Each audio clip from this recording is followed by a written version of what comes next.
আজই ডাউনলোড করুন আর এনজয় করুন আপনার পছন্দের শো। স্যার কখনো এরকম দেরি করেন না,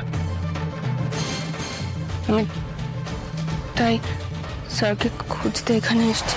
আর্য কোথায়? অপর্ণা, চুপ করে দাঁড়িয়ে থেকো না। আর্য কোথায়?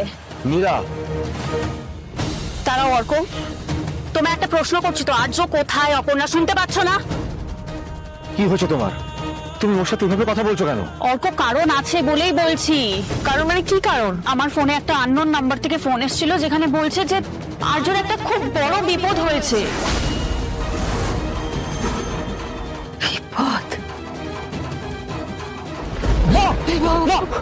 হে ভগবান,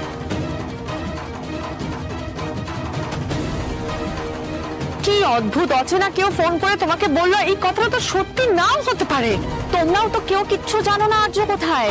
তাহলে এই যে আমার কাছে যে ফোনটা এসছে সেটা মিথ্যে, তোমরা কি জবালে বলতে পারবে সেটা? অপর্ণা, তুমি খুব ভালো মতন জানো আর্য কোথায়, প্লিজ বলো, চুপ করে থেকো না। অপর্ণা তুমি যদি কিছু জেনে থাকো আর্যর ব্যাপারে আমাদের বলো।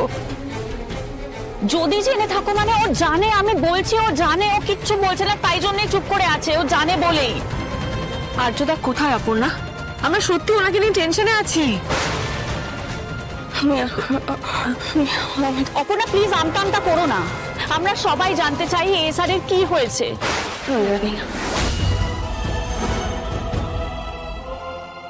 তুমি জানো না সেটা আমাকে বিশ্বাস করতে হবে। তোমরা একসঙ্গে ছিলে না? স্যার আমাকে ওখানে পুরনো বাগান বাড়িতে যেতে বলেছিলেন, আমি গেছিলাম।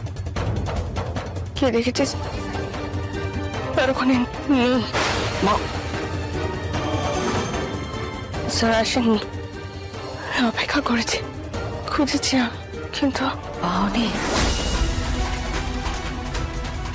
মানে আর্য ওখানে যায়নি? কিন্তু আরে কিন্তু কিন্তু কেন করছো বলো না, তারপরে কি হয়েছিল? বাড়িতে আগুন লেগে গেছিল,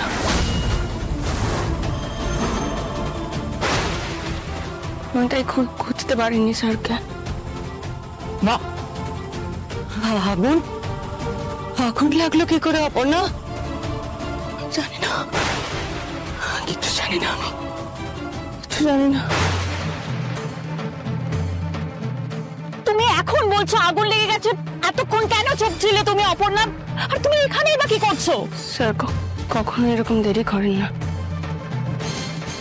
আমি তাই স্যারকে খুঁজতে এখানে এসেছিলাম। অপর্ণাকে অপেক্ষা করিয়ে অন্য কোনো কাজে যাবে আর্য, সে কথাও আমার বিশ্বাস হয় না। প্লিজ সত্যি কথাটা বলো অপর্ণা।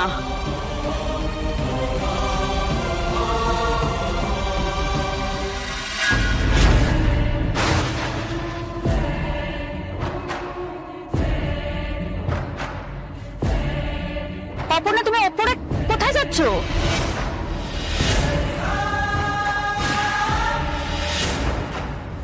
অপর্ণা, অপর্ণা, অপর্ণা উত্তর না দিয়ে কোথায় যাচ্ছ? অপর্ণা, অপর্ণা কি করছো বলা হলো তো? দাদা নেই বাড়িতে। অদ্ভুত মেয়ে, কারোর কথা পাত্তাই দিচ্ছে না, উপরে চলে যাচ্ছে। ওর তো কথা মনে হচ্ছে কানেই যাচ্ছে না।